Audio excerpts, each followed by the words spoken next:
Hello and welcome to Big League Politics TV. My name is Peter Dabrowska. I'm here with Brad Johnson, former CIA Chief of Station and current President of Americans for Intel Reform. Brad, thanks for joining us.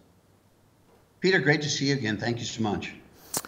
So Brad, we're going to talk a little bit today about some of the updates from the Las Vegas massacre. We had the one-year anniversary that was last week. And we have a final intelligence report that has come out from law enforcement officers. And we also have some exclusive information that has not been released to the press yet.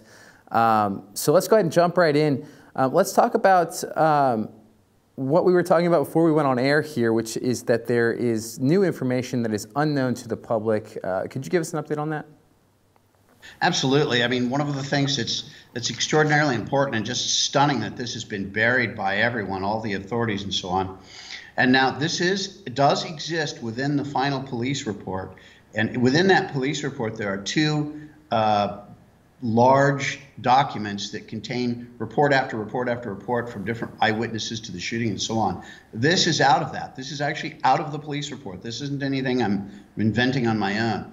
So there was a young woman. I've exchanged phone calls with her. She doesn't want me to use her name, so I'll respect that wish of hers. But she is a DHS, a Department of Homeland Security TSA employee. So she's trained in security and observing and so on. So this is one of the reasons why this particular report is so interesting. And she reports that at 21:20, now keep in mind the shooting started, that's 9:20 p.m. The shooting started just after 10 p.m. So almost exactly a half hour before the shooting takes place, she's at the back of the concert and looking forward towards the stage with all of the people with their backs towards her. At the back, there had been a previous concert, and there were some bales of hay and things being put away, but it was a pretty big stack. And on top of that stack were two young women. Now, I just want to read very quickly the description she gave because it's wonderfully detailed. Two women on the hay bales, both facing south end, meaning towards the back of the concert. The first woman was 5'6", 5'5", 200 pounds, black hair, straight past shoulders, light-colored shirt, Mexican appearance, 30s, voice clean and concise. No accent, cold, hard, happy, hateful, educated. Second woman, 5'4", petite, Mexican appearance, 30s, short, black, straight hair, American, no accent, loud, rambunctious, yells, screams, jumps. Standing on the highest pile, holding the cell phone up, facing the back of the concert, filming. First woman, now I'm removing a word. She uses the F-bomb. I'll just abbreviate for everyone here, assuming this is a family show. So the first woman says, those stupid effing white people, they're going to know how it feels. They deserve this. Wait until later. The second woman, who's the rambunctious one, goes, yo, like shooting fish in a barrel. Are you getting this, baby? I love you. And she's the one holding her camera up, filming the back of this. So now that's within a half hour of the shooting taking place. And you've got these women at the back of the concert getting the ground truth, if you will, filming the back of the concert and clearly reporting it up to somebody. Now you're only hearing one side of this conversation, but clearly she's sending this live streaming to somebody who's looking at all of this. Now, in the police report themselves, they say no evidence exists to indicate Paddock conspired with or acted in collusion with anyone else. Now, with this report from a TSA employee, so a trained individual, saying that clearly they're communicating this information to somebody, and a half hour before the shooting began, she's saying these people deserve what they are going to get, and I really want to emphasize the comment by the second woman, like shooting fish in a barrel. And keep in mind the perspective. He's up on the 32nd floor, Paddock was, who the shooter, and shooting down at this highly condensed crowd of people. And it was, in fact, just like shooting fish in a barrel. So extremely suspicious and odd how that would possibly be glossed over. And you can comment, they didn't track these people down. There were no further interviews done with this TSA lady. They never tried to find the two women sitting on the hay bales, excuse me, filming the back of the crowd. They never followed up on any of that. So yeah, if you don't follow up on the information, you can say there's no evidence. You know, odd claim. But now let me go ahead. What were you going to say? Yeah. So I mean, as a former intel officer and someone with years of experience, what should law enforcement have done? Excuse me, that they didn't do? I mean, should they have interviewed this TSA agent in depth? Should they have chase down after the folks who allegedly said this at the concert? I mean, what would your course of action have been? Yeah, of course. I mean, I mean, it's so clearly suspicious that this person would be live streaming at the back of the concert, looking at, at the backs of the people who are all facing forward towards the stage for the concert. And that ground truth would be extraordinarily useful for somebody up in the hotel room shooting down. And again, that revelation of understanding the perspective of shooting fish in a barrel, shooting fish in a barrel, you're shooting down into a barrel. So, I mean, that understanding of perspective is very odd and really stands out. I mean, how could you possibly avoid following up on this? I mean, that's a travesty of justice not to have done it. Now, I want to go into the timing of this a little bit too, if you don't mind. Sure. Now, that takes place at 21:20, so 9:20 p.m. So Paddock, there's no reports or information of him doing anything at 9:20. So this is just going into the period where he starts the shooting. So the shooting itself took place at 22:05. So that's 25 minutes from when this was taking place approximately to when the shooting began. And in that period, he's quiet. Now, at 9:36, so about 15 minutes after he may have been viewing this film of the concert from the ground and live streaming it on his phone or something, there were two computers found in his hotel room too. One had the hard drive taken out, but the other was still active. Now, so at 9:36 p.m., he throws the deadbolt to the suite where he is located and his body's later found.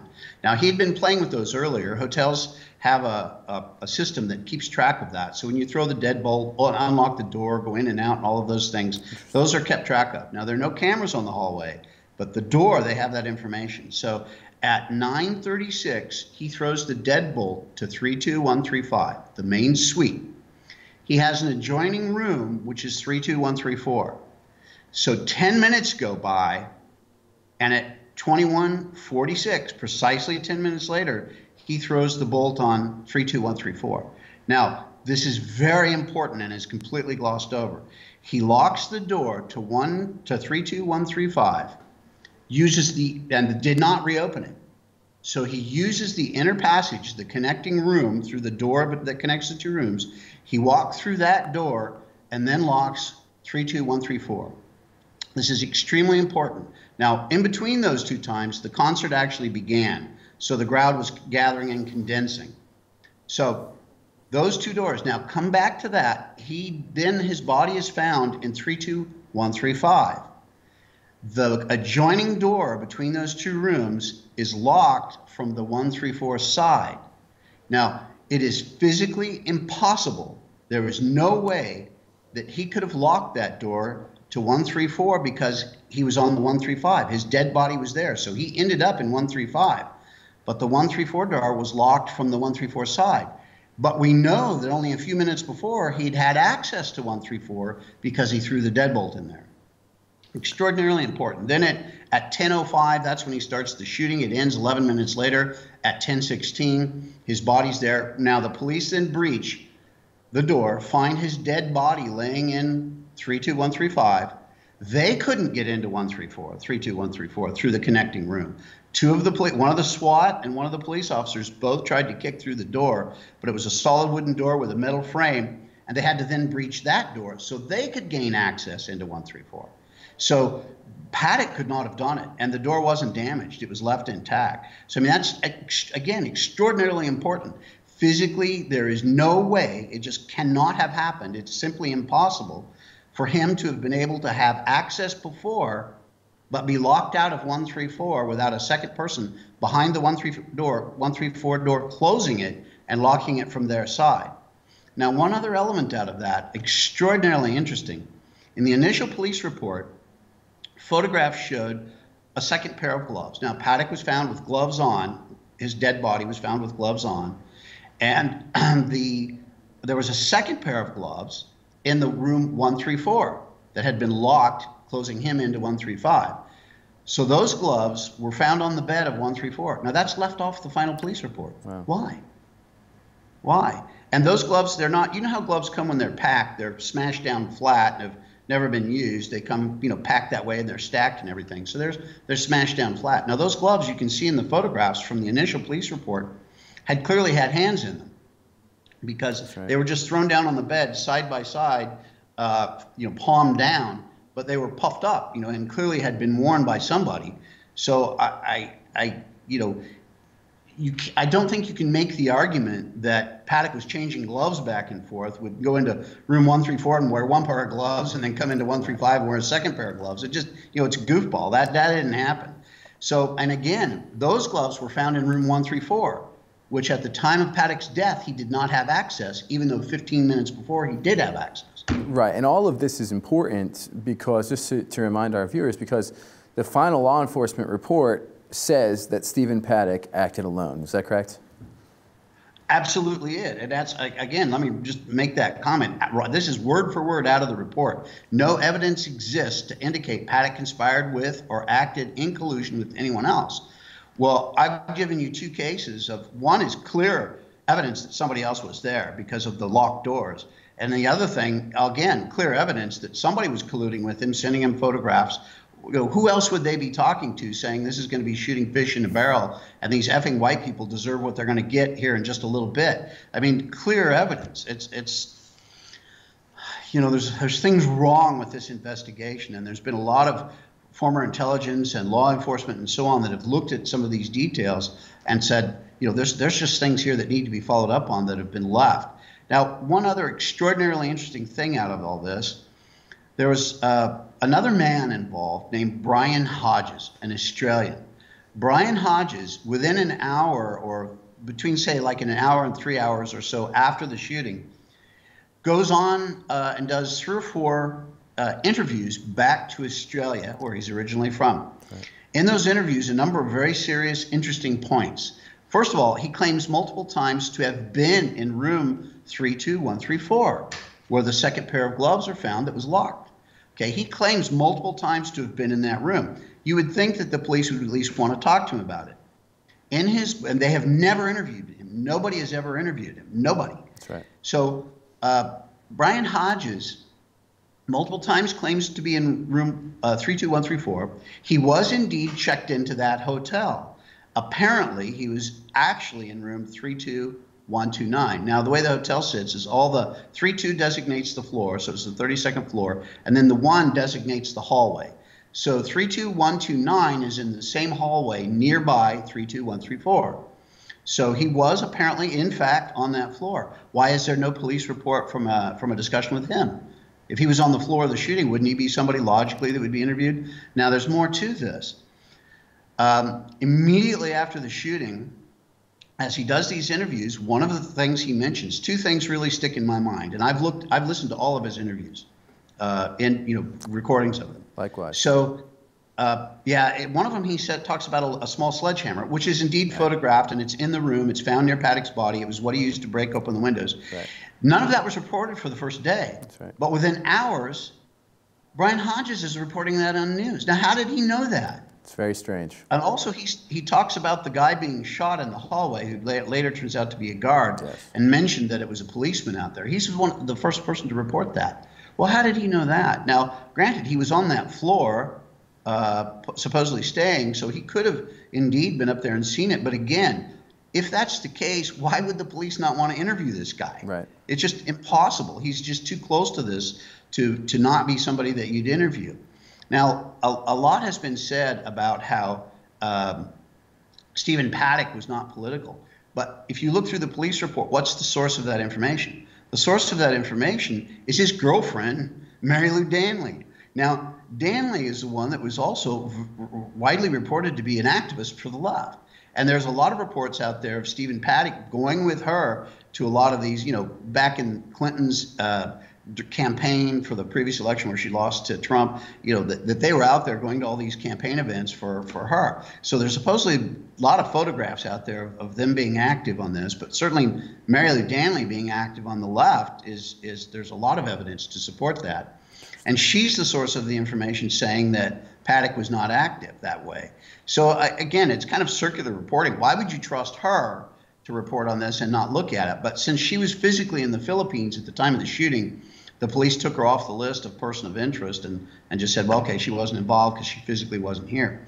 But now, a very interesting fact here, and again, this is not covered by anybody. Brian Hodges is from Australia.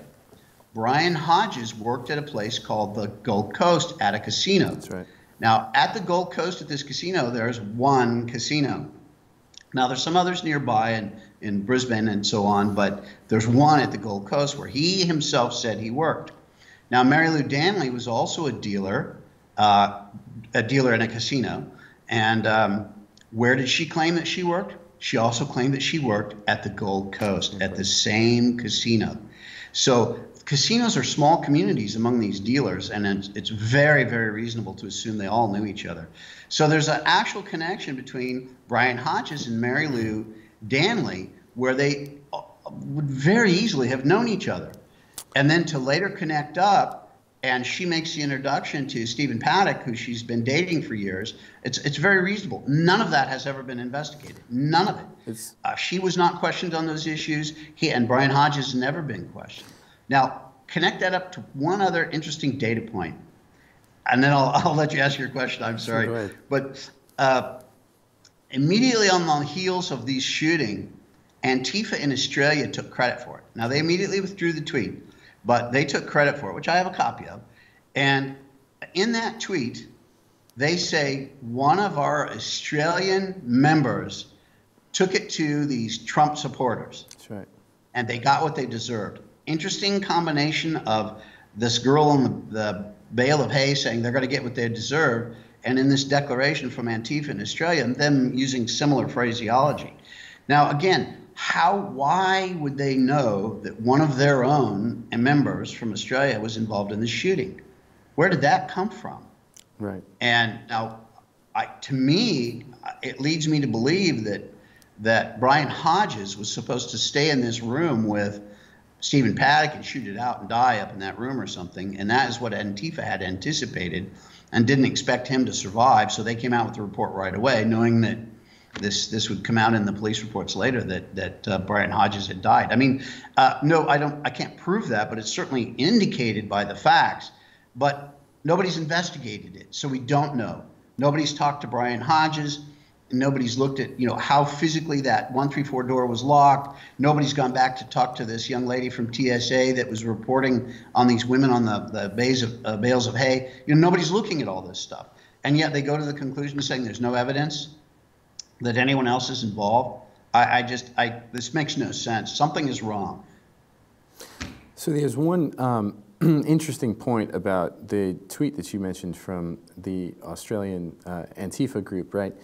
We actually did a deep dive into Brian Hodge and several instances of reporting on his activities during and shortly thereafter the massacre. But the left-wing press, particularly Snopes, which is a fact-checking website, right? They carried a lot of water for that alleged Antifa Australia group after that post surfaced online. So Snopes actually debunked, according to them, the fact that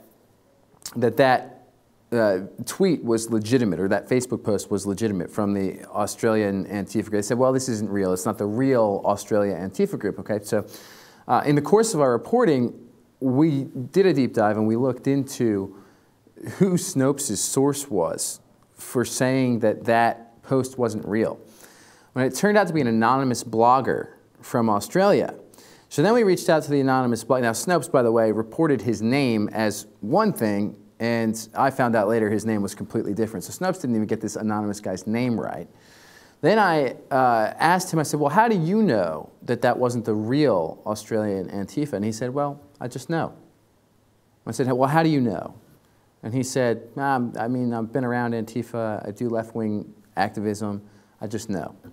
And so this is the type of disinformation, misinformation provided by the mainstream press to hold water, in my opinion, for what has been a very shoddy investigation into the Las Vegas massacre. And it's kind of sad to see them working in conjunction to hide the truth from the American people. Which brings me to my next question. So I get the sense that the investigation Well, obviously the investigation by law enforcement is over, but I get the sense that that people are losing interest. People in our movement, that there's a sense of despair, of disdain. Well, we're never going to get to the bottom of this. What is your feeling about that? Are there people still actively working in your community to find out the truth? There's very little effort. I would say I'm the only person speaking really publicly on this, and I'm very appreciative of you guys covering it. I mean, there were 58 dead, and according to the final police report, well over 800 wounded to various degrees, and some of them very seriously. They're going to be fighting this the rest of their lives. Of course, the real answer is I'm not sure. There's not a lot of interest. There's not a lot of people covering it. There is a very mild interest on a few people within the press, but it's not being covered like it should with all of those killed and wounded involved.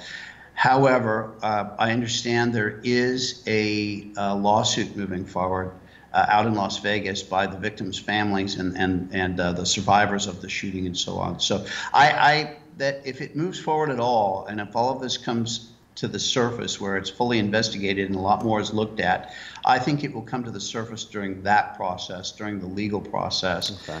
There is a lawyer now kind of representing the families at large.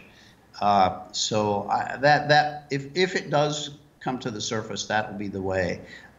This is being, I mean, with this final report that has just come out, basically law enforcement has washed its hands of it. And they're not going to follow up on all of this stuff. And I don't know who we would even go to that would have the wherewithal and the courage to kind of reopen and look at these aspects. But really, my heart goes out to these families and these people that were killed and wounded out there. And it just makes me so angry to see this sort of thing. It's very common. I talk a lot about how when there's these types of terrorist attacks, for whatever reason, whether it's an Antifa or ISIS or whatever, there's always an attempt to cover it up.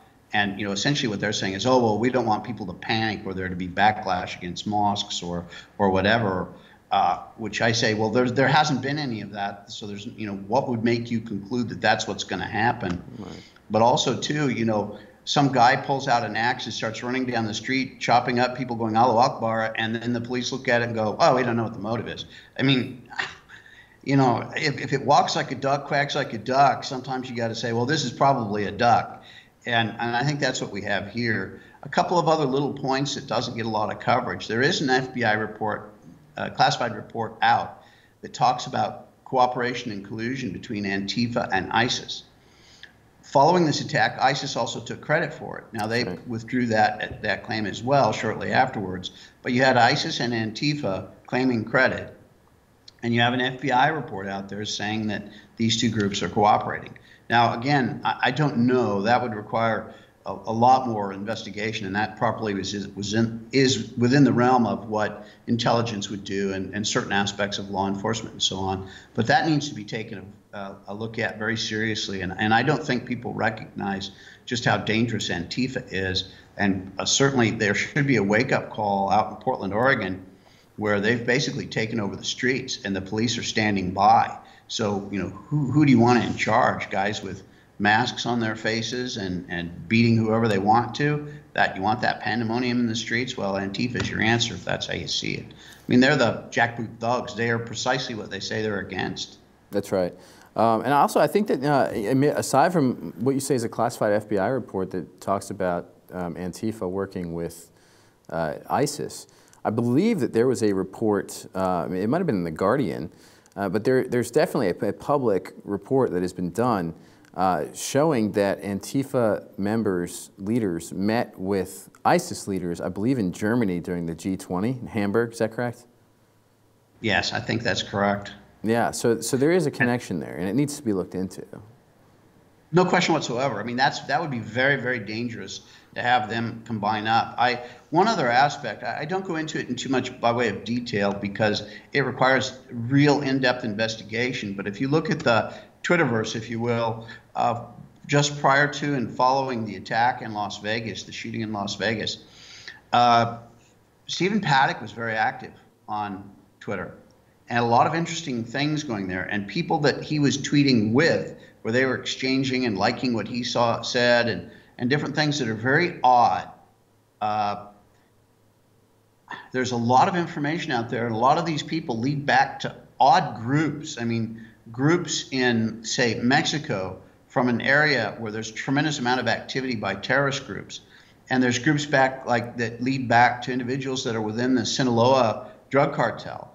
Now, why would all those people be kind of in the same Twitter realm as Stephen Paddock? I'm not precisely sure what to think of it, but I find it highly suspicious. And that's certainly something within the realm that law enforcement should have been looking at too, or who are his associates and so on. And that has never been investigated.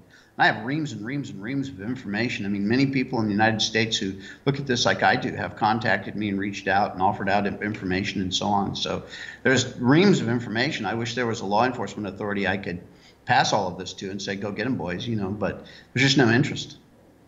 Do you think that we'll ever get answers on what happened that day?